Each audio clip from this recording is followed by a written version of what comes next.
ಓಂ ಗುರುರ್ಬ್ರಹ್ಮ ಗುರುರ್ವಿಷ್ಣು ಗುರುರ್ದೇವೋ ಮಹೇಶ್ವರಃ ಗುರುರೇವ ಪರಂ ಬ್ರಹ್ಮ ತಸ್ಮೈ ಶ್ರೀ ಗುರವೇ ನಮಃ. ಓಂ ನಮಃ ಶ್ರೀ ಯತಿರಾಜಾಯ ವಿವೇಕಾನಂದ ಸೂರಯೇ ಸಚ್ಚಿತ್ ಸುಖ ಸ್ವರೂಪಾಯ ಸ್ವಾಮಿನೇ ತಾಪಹಾರಿಣಿ. ಸ್ವಾಮಿ ವಿವೇಕಾನಂದರ ಕರ್ಮಯೋಗ ಭಗವಂತನ ಕೃಪೆಯಿಂದ ನಿನ್ನೆ ನಾವು ಏನು ನೋಡಿದ್ವಿ ಅಂದರೆ, ಪ್ರತಿಯೊಂದು ಜೀವಿಯ ಗುರಿ ಗೊತ್ತಿದ್ದೋ ಗೊತ್ತಿಲ್ಲದೆಯೋ ಮೋಕ್ಷ. ನಮ್ಮ ಕಲ್ಪನೆಯ ಜೀವನ, ನಮ್ಮ ಕಲ್ಪನೆಯ ಪ್ರಪಂಚ ಅಂದರೆ ಯಾವುದದು? ಅದು ನೀರಿನ ಹನಿ.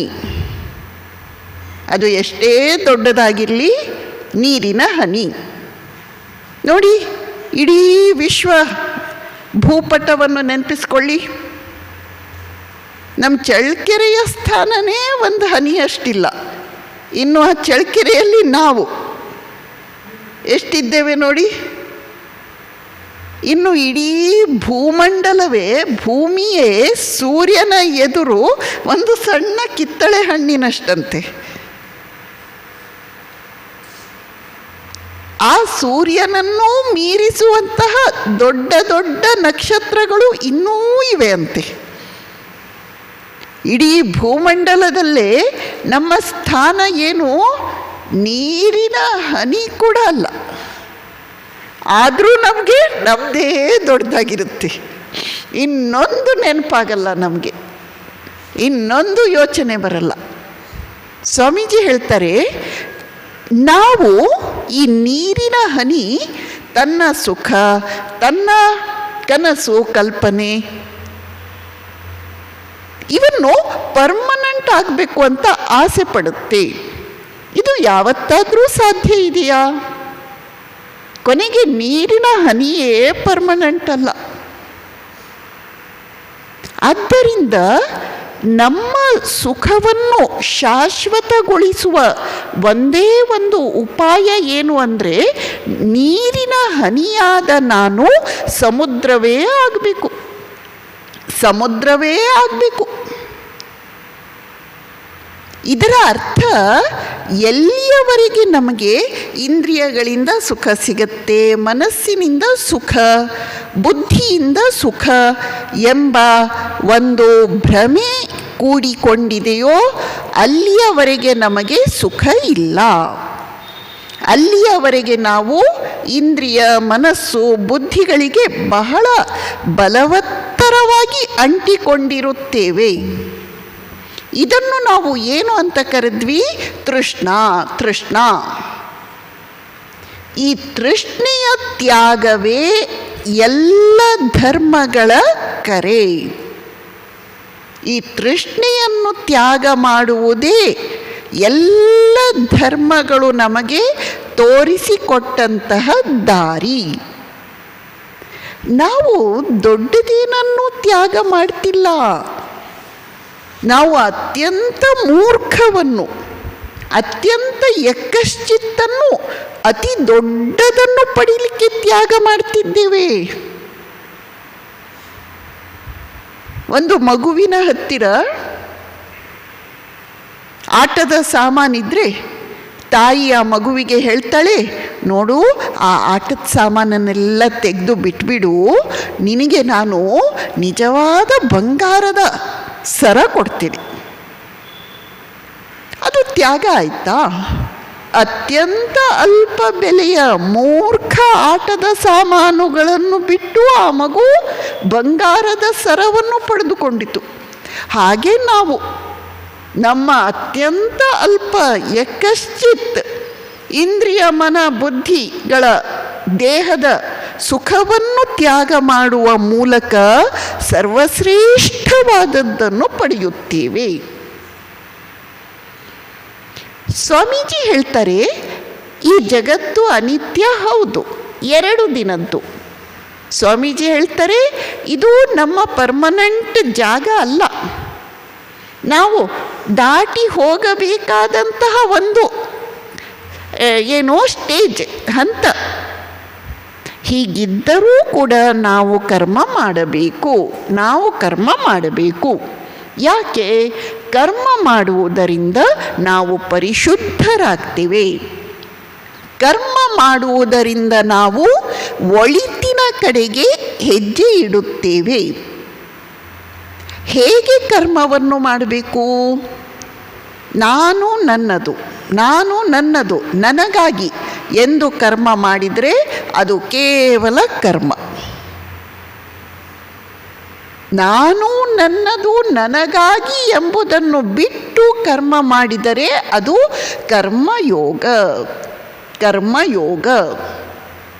ನಾನು ನನಗಾಗಿ ಎಂದು ಕರ್ಮ ಮಾಡಿದಷ್ಟು ಬಂಧನ ಬಲವಾಗುತ್ತದೆ. ನಾನು ನನಗಾಗಿ ಎಂಬುದನ್ನು ಬಿಟ್ಟು ಕರ್ಮ ಮಾಡಿದಷ್ಟು ಬಂಧನದಿಂದ ನಾವು ಬಿಡುಗಡೆಯನ್ನು ಪಡೆಯುತ್ತೇವೆ. ಪತ್ನಿಗಾಗಿ ಮಾಡಿ, ನನ್ನ ಪತ್ನಿ ಅಂತ ಮಾಡಬೇಡಿ. ಮಕ್ಕಳಿಗಾಗಿ ಮಾಡಿ, ಮೊಮ್ಮಕ್ಕಳಿಗಾಗಿ ಮಾಡಿ. ನನ್ನ ಮೊಮ್ಮಕ್ಕಳು, ನನ್ನ ಮಕ್ಕಳು, ಆ ನನ್ನ ಅನ್ನುವ ದೊರ್ಸು, ಆ ನನ್ನ ಅನ್ನುವ ಮಮಕಾರ, ಆಸಕ್ತಿ, ಇದನ್ನು ಬಿಟ್ಟು ಮಾಡಿ. ನಿಮ್ಮ ಬಳಿ ಬಂದ ಪ್ರತಿಯೊಬ್ಬೊಬ್ಬರಿಗೆ ಮಾಡಿ, ಆದರೆ ಅವರು ಪ್ರತಿಯಾಗಿ ನನಗೆ ಮಾಡಲಿ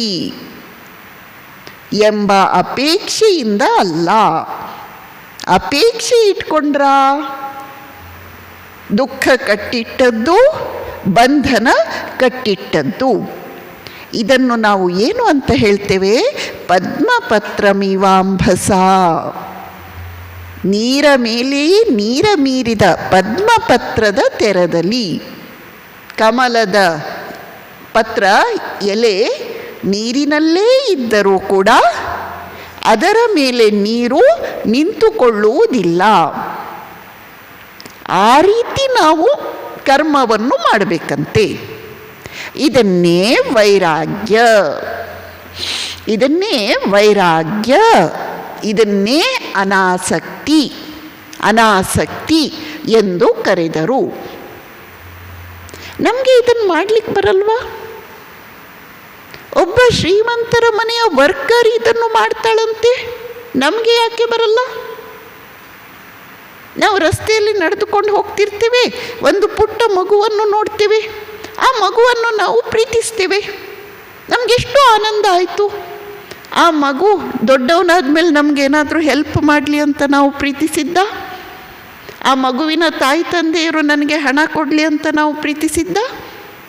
ಯಾವ ಪ್ರತಿಫಲಾಪೇಕ್ಷೆ ಇಲ್ಲದೆ ನಾವು ಆ ಮಗುವನ್ನು ಪ್ರೀತಿಸಿದೆವು. ನಮಗೆ ದುಃಖವಿಲ್ಲದ ಆನಂದ ಸಿಕ್ಕಿತು. ನಮಗೆ ಮಾಡಲಿಕ್ಕೆ ಬರುತ್ತೆ. ಸ್ವಲ್ಪ ಪ್ರಯತ್ನ ಮಾಡಬೇಕು.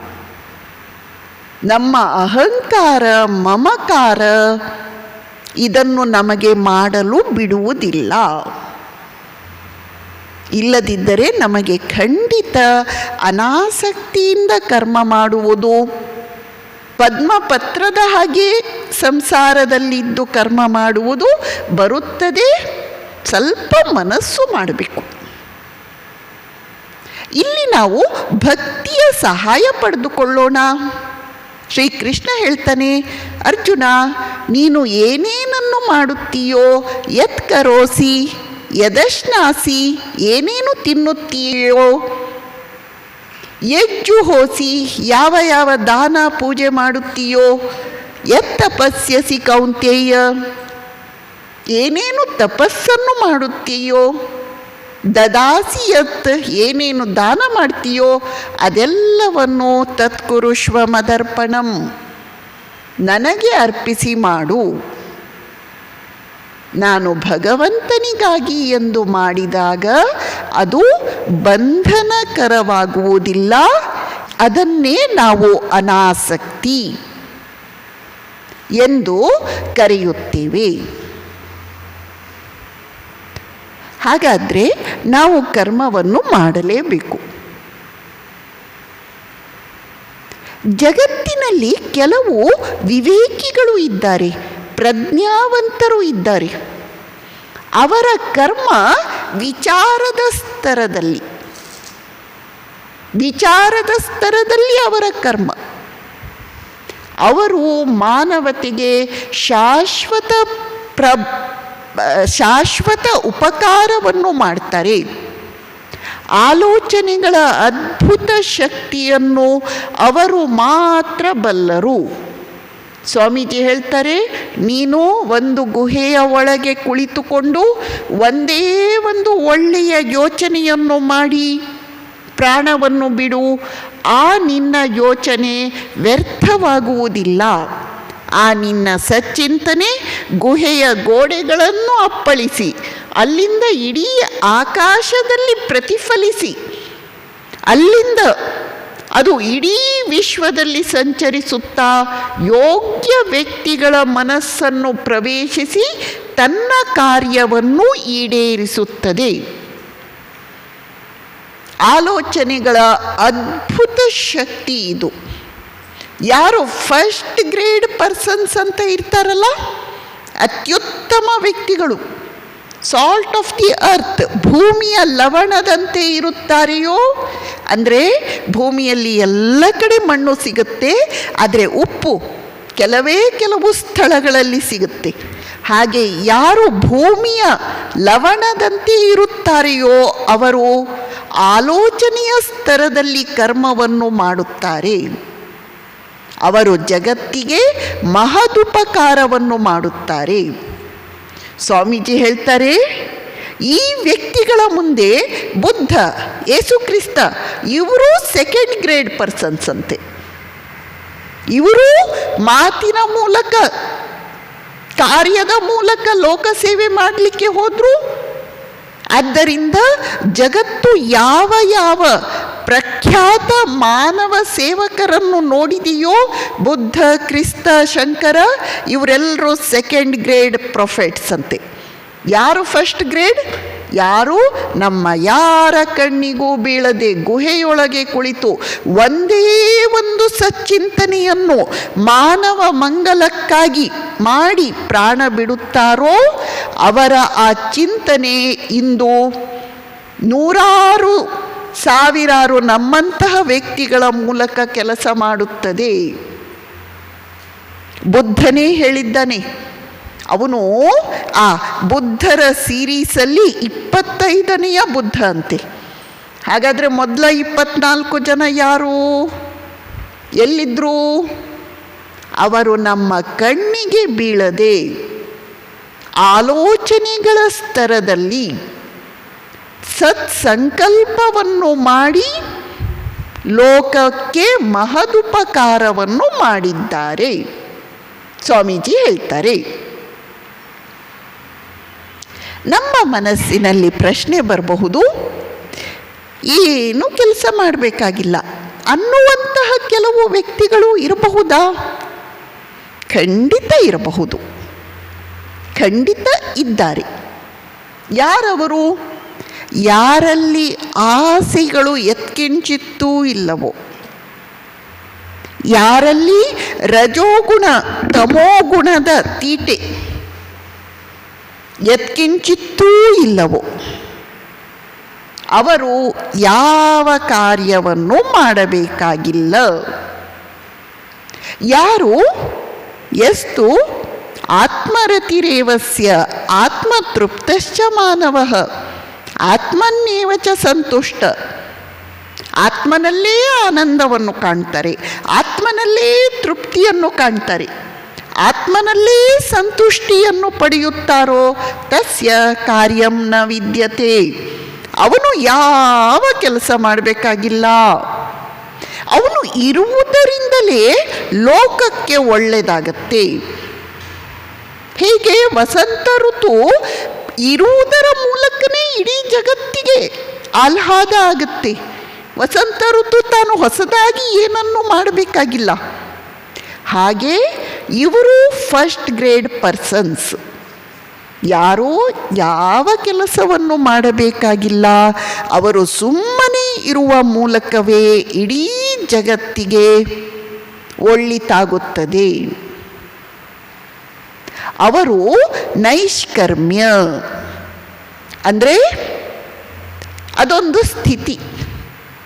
ಆ ಸ್ಥಿತಿಯಲ್ಲಿ ಯಾವ ಕೆಲಸ ಕಾರ್ಯ ಮಾಡಬೇಕಾಗಿಲ್ಲ, ಸುಮ್ಮನಿದ್ರಾಯ್ತು.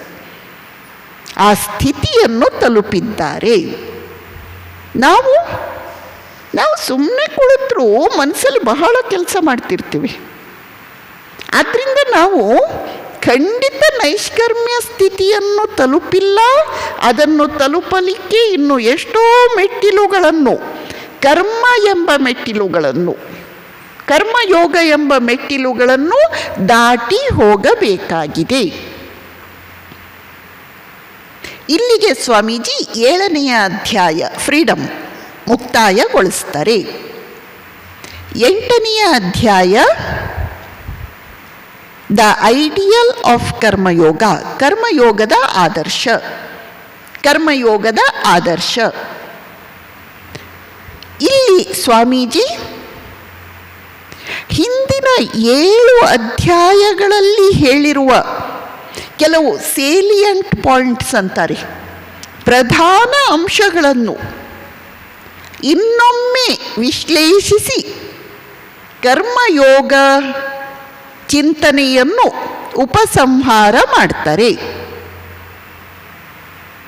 ಸ್ವಾಮೀಜಿ ಹೇಳ್ತಾರೆ, ನಮ್ಮ ಸನಾತನ ವೇದಾಂತ ಧರ್ಮ ಒಂದು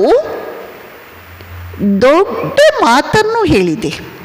ಏನಂದರೆ, ನಾವು ಗುರಿಯನ್ನು ಒಂದೇ ಮಾರ್ಗದಿಂದ ತಲುಪಬೇಕಾಗಿಲ್ಲ. ಗುರಿಯನ್ನು ಸೇರಲು ಹಲವು ಮಾರ್ಗಗಳಿವೆ. ಯಾವ ಮಾರ್ಗದಿಂದ ನಡೆದರೂ ಸಂತೋಷ, ಒಟ್ಟಿನಲ್ಲಿ ನೀನು ನಡಿಯಪ್ಪ. ಕರ್ಮಯೋಗವಾದರೂ ಸರಿ, ಭಕ್ತಿ ಯೋಗವಾದರೂ ಸರಿ, ಜ್ಞಾನ ಯೋಗವಾದರೂ ಸರಿ, ಧ್ಯಾನ ಯೋಗವಾದರೂ ಸರಿ, ಯಾವುದಾದ್ರೂ ಸರಿ, ನೀನು ಹೆಜ್ಜೆ ಇಡು, ನೀನು ಗುರಿಯ ಕಡೆಗೆ ಮುನ್ನಡೆ. ಮತ್ತು ಸ್ವಾಮೀಜಿ ಹೇಳ್ತಾರೆ, ಈ 4 ಯೋಗಗಳು ಇವೆಯಲ್ಲ, ಅವು ಒಂದರಿಂದ ಒಂದು ಪೂರ್ತಿ ಪ್ರತ್ಯೇಕ ಅಲ್ಲ, ಸೆಪರೇಟ್ ಅಲ್ಲ. ಹಾಗೆ ನಾವು ಅರ್ಥ ಮಾಡಿಕೊಳ್ಳಿಕ್ಕೆ ಹೋಗಬಾರ್ದು. ಇಲ್ಲಿಯವರೆಗೆ ಕರ್ಮಯೋಗ, ಇದರಿಂದ ಆಚೆ ಕರ್ಮಯೋಗ ಇಲ್ಲ ಅಂತ ಹೇಳಲಿಕ್ಕೆ ಸಾಧ್ಯವೇ ಇಲ್ಲ. ಕರ್ಮಯೋಗದಲ್ಲಿ ಭಕ್ತಿ ಸೇರಿಕೊಳ್ಳುತ್ತೆ, ಜ್ಞಾನ ಸೇರಿಕೊಳ್ಳುತ್ತೆ. ಜ್ಞಾನ ಯೋಗದಲ್ಲಿ ಧ್ಯಾನ ಸೇರಿಕೊಳ್ಳುತ್ತೆ, ಭಕ್ತಿ ಸೇರಿಕೊಳ್ಳುತ್ತೆ.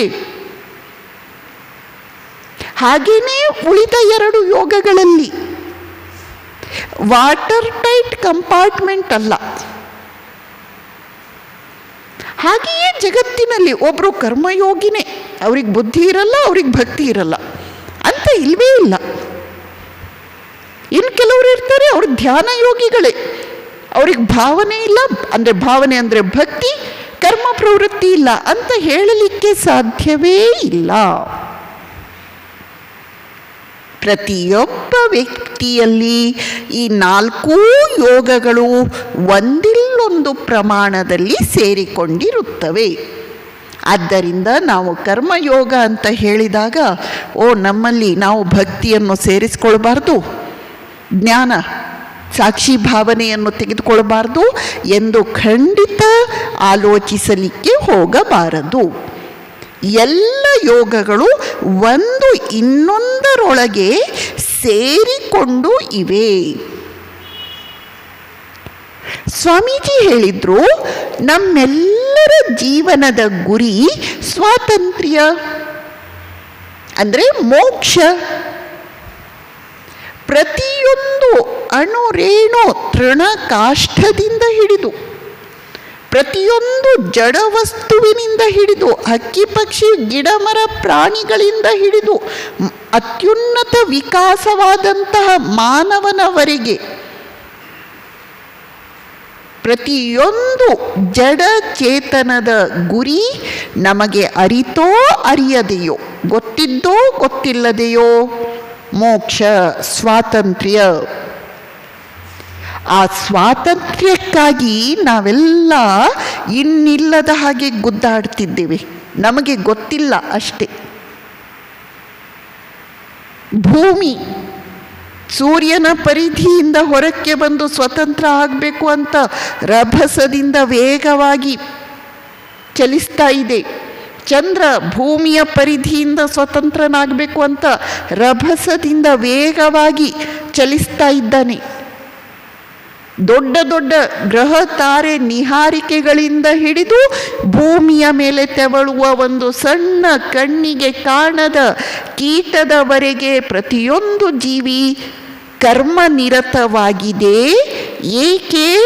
ಸ್ವಾತಂತ್ರ್ಯವನ್ನು ಪಡೆಯಲಿಕ್ಕಾಗಿ, ನಾನು ಸ್ವತಂತ್ರನಾಗಬೇಕು ಎಂಬುದಕ್ಕಾಗಿ. ಒಬ್ಬ ಸಂತ ಪ್ರಾರ್ಥನೆಯನ್ನು ಮಾಡುವ ಹಿನ್ನೆಲೆಯಲ್ಲಿ ಈ ಸ್ವಾತಂತ್ರ್ಯದ ಬಯಕೆ ಇದೆ.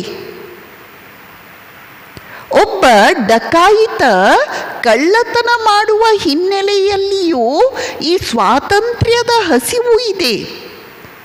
ಆದರೆ ಅವನದಕ್ಕೆ ರಾಂಗ್ ಡೈರೆಕ್ಷನ್ ಕೊಟ್ಟಿದ್ದಾನೆ.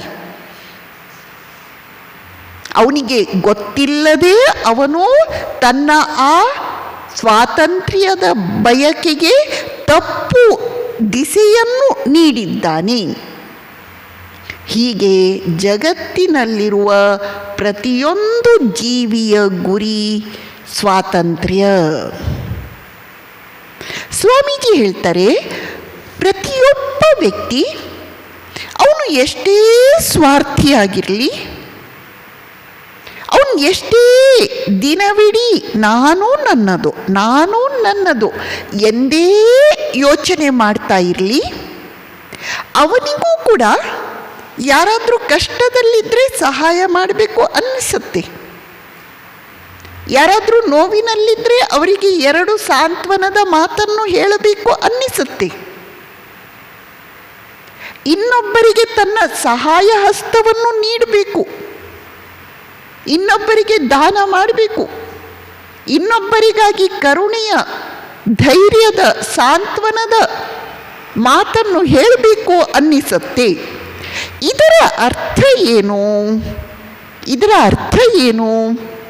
ಇದರ ಅರ್ಥ ನಾವು ಎಷ್ಟು ಪ್ರಯತ್ನ ಪಟ್ಟರೂ ಕೂಡ ಈ ಅಲ್ಪ ದೇಹ ಮನಗಳ ಒಳಗೆ ತೃಪ್ತಿಯಿಂದ ಇರಲಿಕ್ಕೆ ಸಾಧ್ಯ ಇಲ್ಲ. ನಾನು ವಿಶಾಲನಾಗಲಿಕ್ಕೆ ಬಯಸ್ತೇನೆ. ನೀರಿನ ಹನಿಗೆ ನೀರಿನ ಹನಿಯಾಗಿರುವುದರಲ್ಲಿ ತೃಪ್ತಿ ಇಲ್ಲ. ಅದು ಅಲೆಯಾಗಲಿಕ್ಕೆ ಇಷ್ಟಪಡುತ್ತೆ, ಅದು ದೊಡ್ಡ ಅಲೆಯಾಗಲಿಕ್ಕೆ ಇಷ್ಟಪಡುತ್ತೆ, ಅದು ನದಿಯಾಗಲಿಕ್ಕೆ ಇಷ್ಟಪಡುತ್ತೆ, ಅದು ಸಮುದ್ರ ಆಗಲಿಕ್ಕೆ ಇಷ್ಟಪಡುತ್ತೆ. ಇದೇ ಅಲ್ವಾ ಅರ್ಥ? ಹೌದಲ್ವಾ? ಜಗತ್ತಲ್ಲಿ ಯಾರಾದರೂ ಇದ್ದಾರ? ನಾನು ಒಬ್ರಿಗೆ ಒಂದು ಸಹಾಯ ಮಾಡಲ್ಲ, ನನ್ನ ಪ್ರತಿಜ್ಞೆ ಇದು. ಹಾಗೆ ಇರುವ ಯಾರಾದರೂ ಇದ್ದಾರ? ಕೊನೆಗೆ ತನ್ನ ಪತ್ನಿಗಾದರೂ ಮಾಡ್ತಾನೆ, ಮಕ್ಕಳಿಗಾದರೂ ಮಾಡಿಯೇ ಮಾಡ್ತಾನೆ. ಯಾವುದದು ನಾವು ಇನ್ನೊಬ್ಬರಿಗಾಗಿ ಒಂದು ಕರುಣೆಯ ಮಾತನ್ನು ಹೇಳುವಂತೆ, ಒಂದು ಸಹಾಯ ಹಸ್ತವನ್ನು ನೀಡುವಂತೆ ಮಾಡುವುದು? ಅದು ಯಾವ ಭಾವನೆ ಅಂದರೆ ನೀರಿನ ಹನಿಗೆ ನೀರಿನ ಹನಿಯಾಗಿ ಇರಲಿಕ್ಕೆ ಇಷ್ಟ ಇಲ್ಲ. ಅದು ತಾನು ಅಲೆಯಾಗಬೇಕು ಅಂತ ಆಸೆ ಪಡುತ್ತೆ, ದೊಡ್ಡ ಅಲೆಯಾಗಬೇಕು ಅಂತ ಆಸೆ ಪಡುತ್ತೆ, ನದಿಯಾಗಬೇಕು ಎಂದು ಆಶಿಸುತ್ತೆ, ತಾನು ಸಮುದ್ರವೇ ಆಗಬೇಕು ಎಂದು ಆಸೆ ಪಡುತ್ತೆ. ಹೌದಲ್ವಾ? ಇದನ್ನು ನಾವು ನಿಸ್ವಾರ್ಥತೆ ಎಂದು ಹೇಳಿದ್ವಿ. ಒಬ್ಬ ಮನುಷ್ಯ ಎಲ್ಲಿಯವರೆಗೆ ನಿಸ್ವಾರ್ಥನಾಗಬಲ್ಲ? ಅದಕ್ಕೆ ಮಿತಿ ಇಲ್ಲ. ಒಬ್ಬ ಮನುಷ್ಯ ಎಲ್ಲಿಯವರೆಗೆ ನಿಸ್ವಾರ್ಥನಾಗಬಲ್ಲ, ಅದಕ್ಕೆ ಲಿಮಿಟ್ ಅಂತ ಇಲ್ಲ. ಯಾವಾಗ ಇವನು ನಿಸ್ವಾರ್ಥತೆಯ ಪರಾಕಾಷ್ಠೆಯನ್ನು ತಲುಪಿದನೋ, he then attains infinite expansion. ಆಗ ಅವನು ಅನಂತ ಆಗ್ತಾನೆ.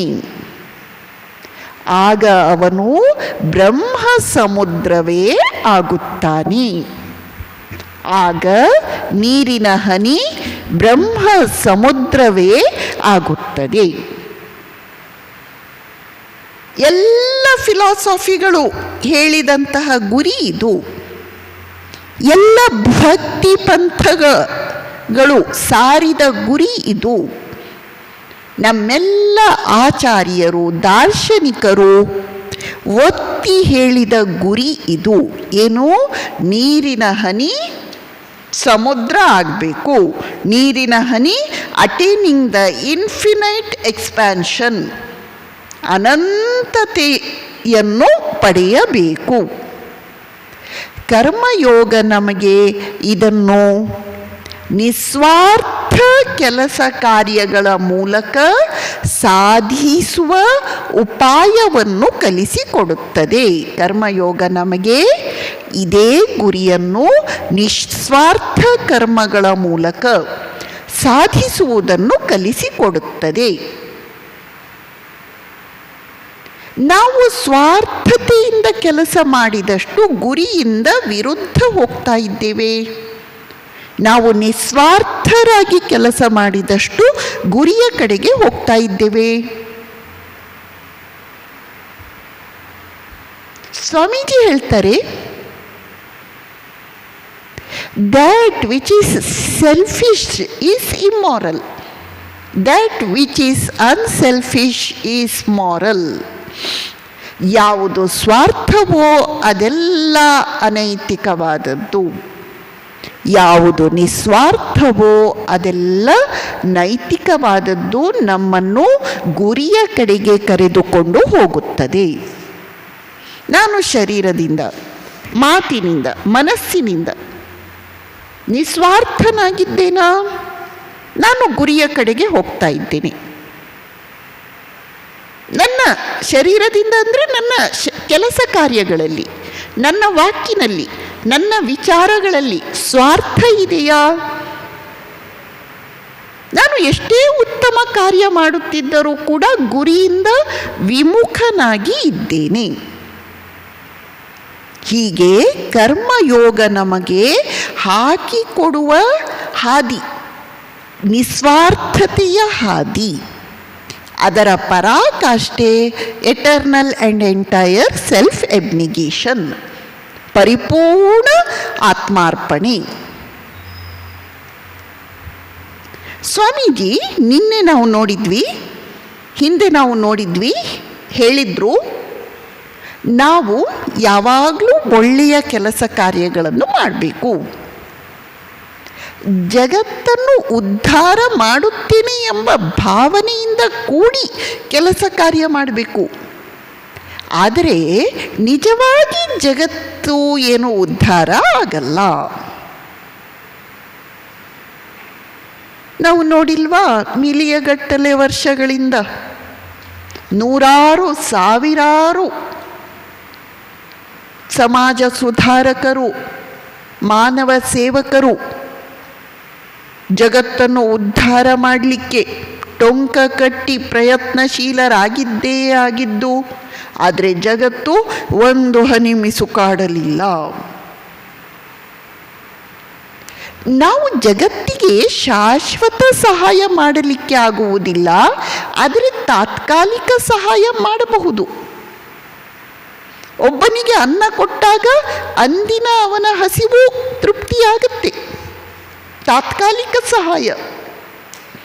ಒಬ್ಬನಿಗೆ ಒಂದು ಉದ್ಯೋಗ ಪಡೀಲಿಕ್ಕೆ ಉಪಾಯ ತೋರಿಸಿಕೊಟ್ರೆ ಅಷ್ಟು ವರ್ಷ ಅವನಿಗೆ ಸಹಾಯ ಆಗುತ್ತೆ, ತಾತ್ಕಾಲಿಕ ಸಹಾಯ.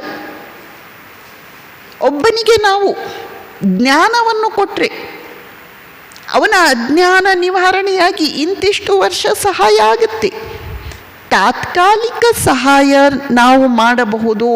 ಆದರೆ ಶಾಶ್ವತ ಸಹಾಯವನ್ನು ಮಾಡಲಿಕ್ಕೆ ಆಗುವುದಿಲ್ಲ. ಯಾಕೆ? ಸಮುದ್ರದಲ್ಲಿ ಒಂದು ಕಡೆ ಅಲೆ ಮೇಲೆ ಬಂದರೆ ಅದರ ಅರ್ಥ ಏನೋ, ಅಲೆ ಇನ್ನೊಂದು ಕಡೆ ತಗ್ಗು ಇದೆ. ಇಲ್ಲ, ನಾನು ಅಲೆಯನ್ನು ಮೇಲೇನೆ ಇಡ್ತೇನೆ, ಎಲ್ಲ ಕಡೆ ತಗ್ಗು ಇಲ್ಲದಂತೆ ಮಾಡಿಬಿಡ್ತೇನೆ, ಸಾಧ್ಯವೇ ಇಲ್ಲ. ಹಾಗೆಯೇ ವಿಶ್ವ ಸಮುದ್ರದಲ್ಲಿ ಒಂದು ಕಡೆ ಅಲೆ ಮೇಲೆ ಬಂದಿದೆ ಅಂದರೆ ಇನ್ನೊಂದು ಕಡೆ ಆ ಅಲೆ ತಗ್ಗು ಇದ್ದೇ ಇರುತ್ತೆ. ಅದನ್ನು ತಪ್ಪಿಸಲಿಕ್ಕೆ ಆಗುವುದಿಲ್ಲ. ನೋಡಿ, ಒಂದು 70-80 ವರ್ಷಗಳ ಹಿಂದೆ ನಮ್ಮ ದೇಶದಲ್ಲಿ, ಇತರ ದೇಶಗಳಲ್ಲಿ ಅನ್ನ ಆಹಾರಕ್ಕೆ ಎಷ್ಟು ಕಷ್ಟ ಆಗಿತ್ತು, ಬಟ್ಟೆಗೆ ಎಷ್ಟು ಕಷ್ಟ ಆಗಿತ್ತು. ಆಗ ಜನ ಅದರ ಪರಿಹಾರಕ್ಕಾಗಿ ಇನ್ನಿಲ್ಲದಂತೆ ಹೋರಾಡಿದರು.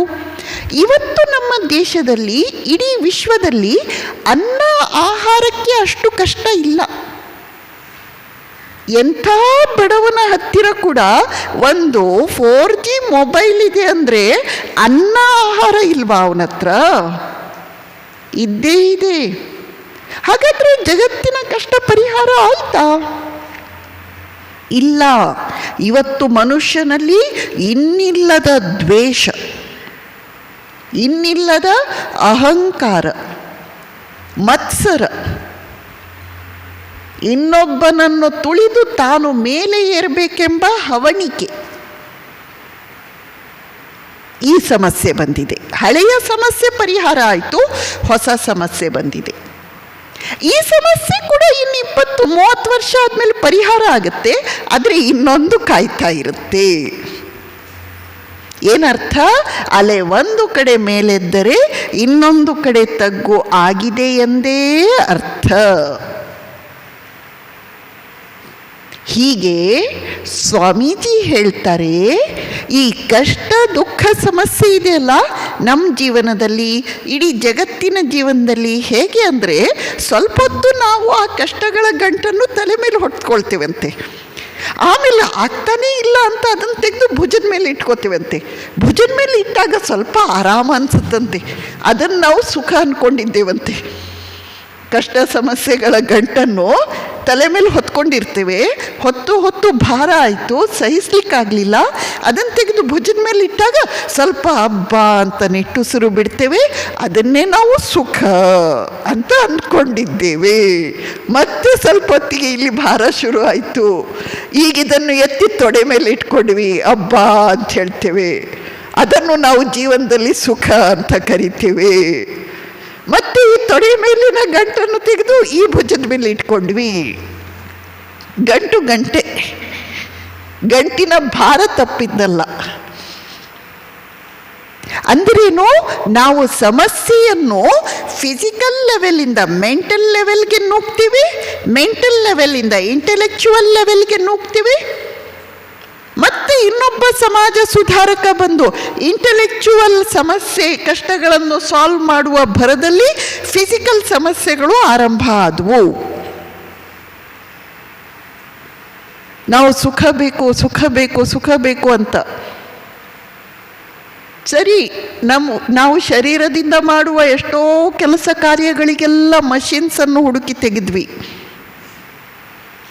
ಈಗ 24 ಗಂಟೆ ಲ್ಯಾಪ್ಟಾಪ್ ಮುಂದೆ ಕುಳಿತು ಬೆನ್ನು ನೋವು, ಕಣ್ಣು ನೋವು, ಕಿವಿ ಕೇಳಿಸಲ್ಲ. ಫಿಸಿಕಲ್ ಕೆಲಸ ಮಾಡಲಿಕ್ಕೆ ಕಷ್ಟ ಅಂತ ಪರಿಹಾರ ಕಂಡು ಹಿಡಿದಿದ್ದರ ಪರಿಣಾಮ ಇದು.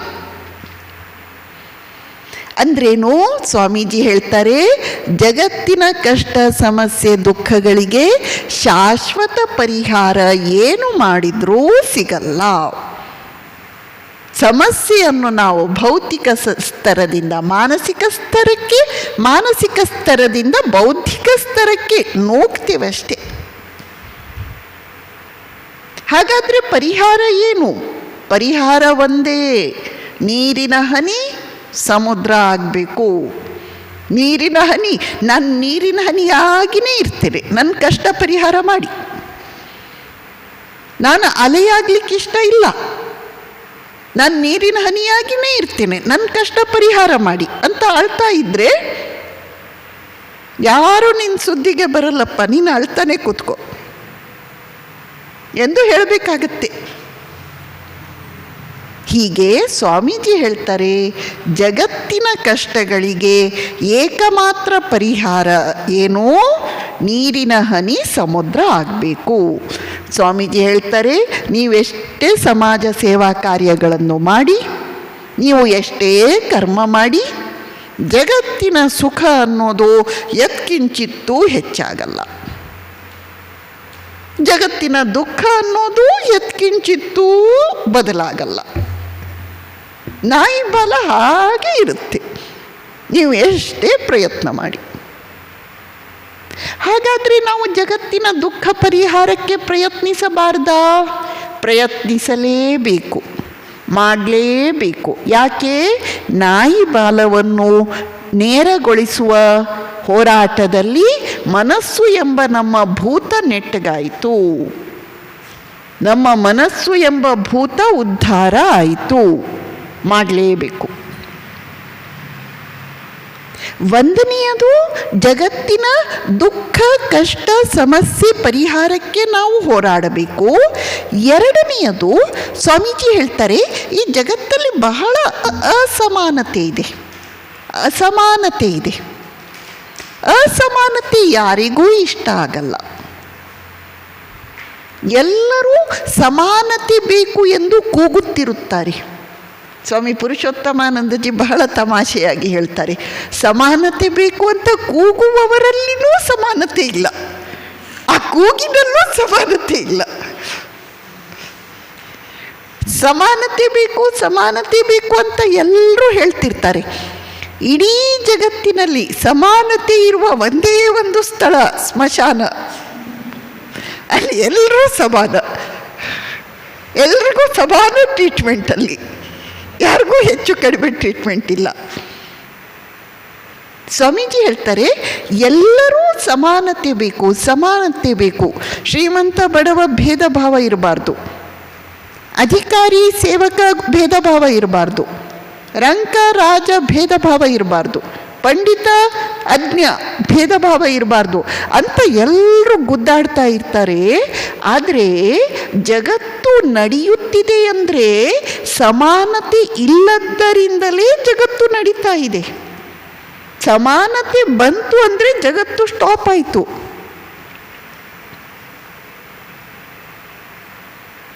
ಜಗತ್ತು ಅಂದರೆ ಏನು? ಈ ಈಕ್ವಲೈಬ್ರಿಯಮ್, ಈ ಬ್ಯಾಲೆನ್ಸ್, ಈ ಸಮಾನತೆಯನ್ನು ಪಡೆಯಲಿಕ್ಕೆ ಇರುವ ಹೋರಾಟ.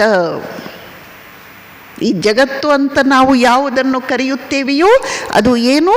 ಈ ಸಮಾನತೆ, ಈಕ್ವಲೈಬ್ರಿಯಮ್, ಈ ಬ್ಯಾಲೆನ್ಸನ್ನು ಪಡೆಯಲಿಕ್ಕೆ, ಸಾಧಿಸಲಿಕ್ಕೆ ಎಂದು ಇರುವ ಹೋರಾಟ.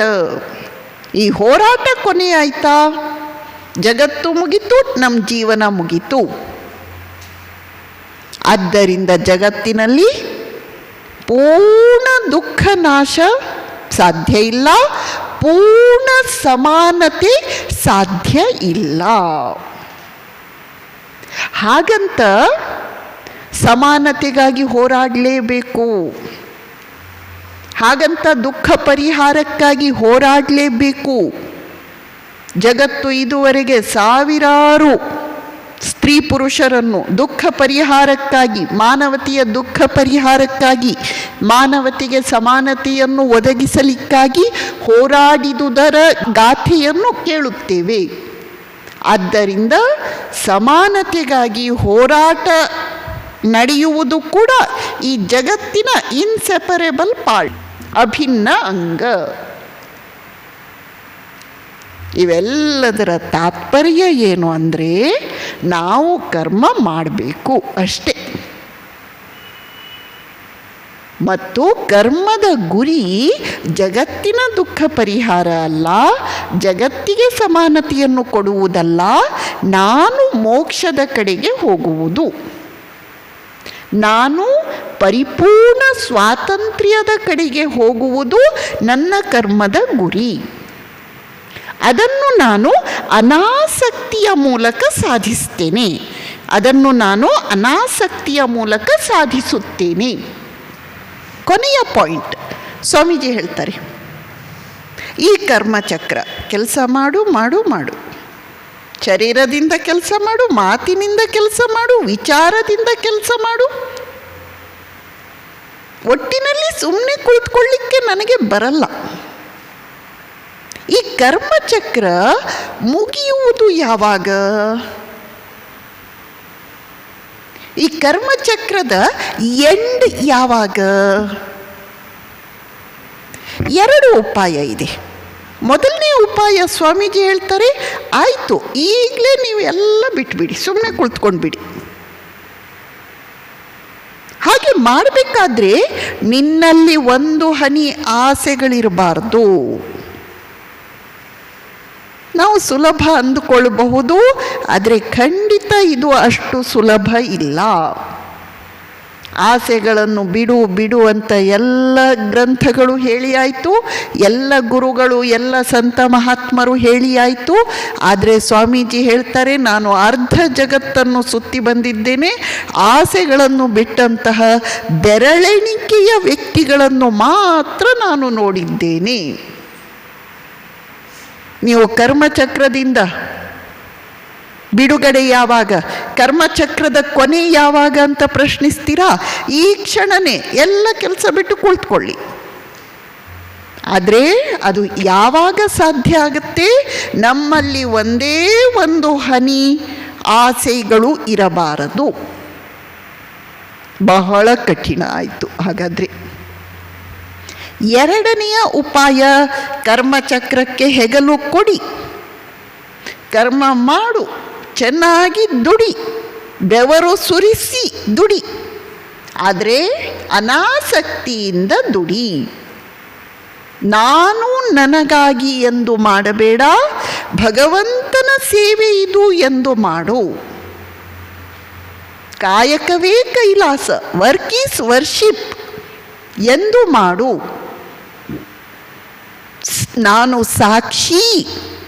ನಾನು ಸಾಕ್ಷಿ ಚೇತ ಕೇವಲೋ ನಿರ್ಗುಣಶ್ಚ, ನಾನು ಸಾಕ್ಷಿ ಆತ್ಮ ಎಂದು ಕರ್ಮ ಮಾಡು.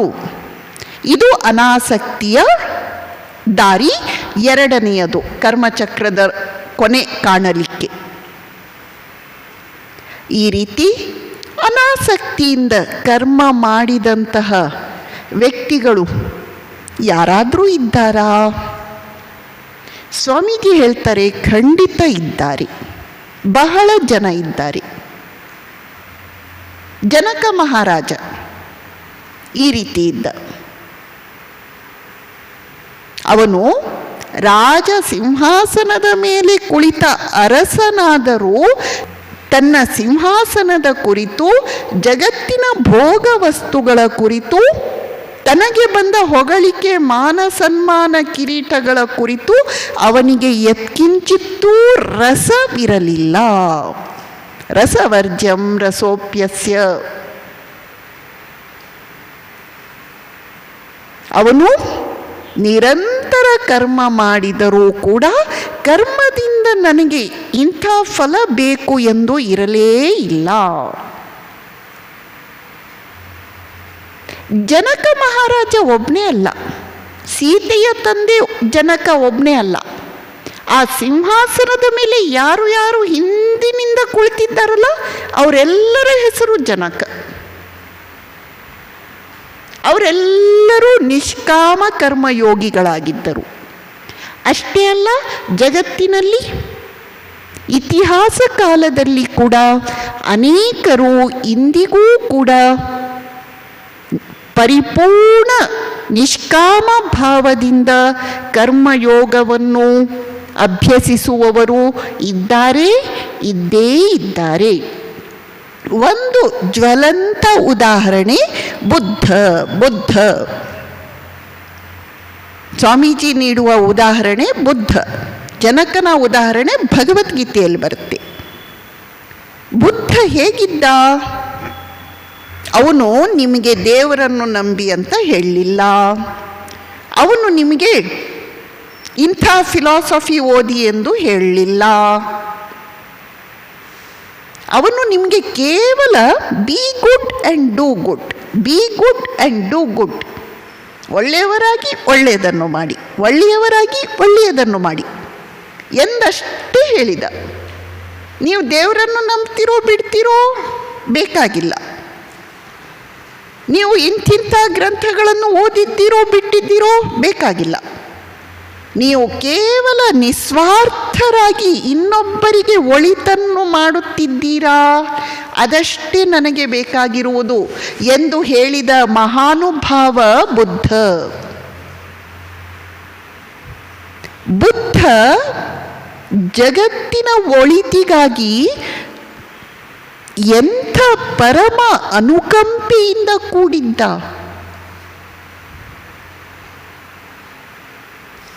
ಆಕಾಶದಂತಹ ವಿಶಾಲವಾದ ಕರುಣಾಪೂರ್ಣ ಹೃದಯ ಅವನದ್ದು. ಸಾಗರದಷ್ಟು ಆಳವಾದ ಅನುಕಂಪೆಯಿಂದ ಕೂಡಿದ ದಯಾರ್ದ್ರ ಹೃದಯ ಅವನದ್ದು. ತಾನು ನಿರ್ವಾಣವನ್ನು ಪಡೆದದ್ದು, ಜೀವನದ ಗುರಿಯನ್ನು ತಲುಪಿದ್ದು 39ನೆಯ ವಯಸ್ಸಿನಲ್ಲಿ. ಆದರೆ ಅಲ್ಲಿಂದ ಮುಂದಿನ 45 ವರ್ಷಗಳವರೆಗೆ ಉತ್ತರ ಭಾರತದ ಊರಿನಿಂದ ಊರಿಗೆ, ಹಳ್ಳಿಯಿಂದ ಹಳ್ಳಿಗೆ ಸಂಚರಿಸಿ ತನಗಾಗಿ ಎಂದು ಏನನ್ನೂ ಬಯಸದೆ ಕೇವಲ be good do good, be good do good, ದ್ವೇಷಕ್ಕೆ ಪ್ರತಿಯಾಗಿ ಪ್ರೇಮವನ್ನು, ಅಸಹನೆಗೆ ಪ್ರತಿಯಾಗಿ ಪ್ರೇಮವನ್ನು, ಸ್ಪರ್ಧೆಗೆ ಪ್ರತಿಯಾಗಿ, ಈರ್ಷೆಗೆ ಪ್ರತಿಯಾಗಿ ಪ್ರೇಮವನ್ನು ಮಾನವತೆಗೆ ಹಂಚಿದ ಮಹಾನ್ ಋಷಿ, ಸಂತ, ಯೋಗಿ, ಕರ್ಮಯೋಗಿ ಬುದ್ಧ. ಸ್ವಾಮೀಜಿ ಹೇಳ್ತಾರೆ, ಬುದ್ಧ ಐಡಿಯಲ್ ಕರ್ಮಯೋಗಿ, ಆದರ್ಶ ಕರ್ಮಯೋಗಿ. ತನ್ನ ಇಡೀ ಜೀವನವನ್ನು, ಅದರ ಕಣ ಕಣವನ್ನು ಮಾನವತೆಯ ಮಂಗಳಕ್ಕಾಗಿ ತೇಯ್ದ ಪರಿಪೂರ್ಣ ನಿಸ್ವಾರ್ಥ ಚೇತನ ಬುದ್ಧ. ಕರ್ಮಯೋಗವನ್ನು ಹೇಗೆ ಪಾಲಿಸಬೇಕು, ಅದಕ್ಕೆ ನಮಗೇನಾದರೂ ಒಂದು ಉದಾಹರಣೆ ತೋರಿಸಿ, ಉದಾಹರಣೆ ಕೊಡಿ ಎಂದು ನೀವು ಕೇಳುವುದಾದರೆ ಬುದ್ಧ ಅದಕ್ಕೆ ಉದಾಹರಣೆ.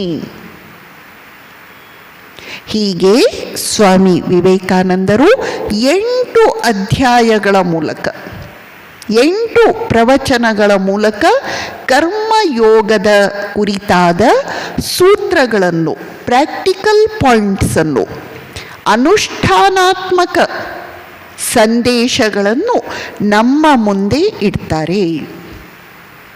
ನಾವು ಧ್ಯಾನ ಮಾಡ್ತೇವೋ ಗೊತ್ತಿಲ್ಲ, ನಾವು ಫಿಲಾಸಫಿ ಓದ್ತೇವೋ ಇಲ್ವೋ ಗೊತ್ತಿಲ್ಲ, ಭಕ್ತಿ ಸಾಧನೆಯನ್ನು ಮಾಡ್ತೇವೋ ಇಲ್ಲ ಗೊತ್ತಿಲ್ಲ, ಕರ್ಮ ಅಂತೂ ಮಾಡದೇ ಇರಲಿಕ್ಕೆ ಸಾಧ್ಯ ಇಲ್ಲ.